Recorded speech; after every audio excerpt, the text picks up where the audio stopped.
Hello বন্ধুরা, homemade একটা স্ক্রাবের কথা বলছি। হ্যাঁ, স্ক্রাবটা কিন্তু ভীষণ ভীষণ ভীষণ ভালো।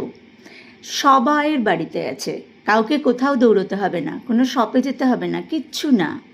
একদম ঘরের মধ্যে কিচেনে চলে যাও, সেখানে গিয়েই তোমাদের সমস্ত ইনগ্রেডিয়েন্টস পেয়ে যাবে এই স্ক্রাবটা তৈরি করার জন্য।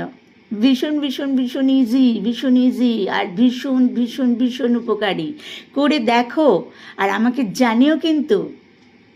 আচ্ছা, বলছি শোনো, দুধ নিয়ে নাও 2 চামচ, তার সঙ্গে নিয়ে নাও চিনি, তার সঙ্গে নিয়ে নাও মধু, নিয়ে ভালো করে মিক্স করে ফেসে অ্যাপ্লাই করো, কিছুক্ষণ রেখে দাও।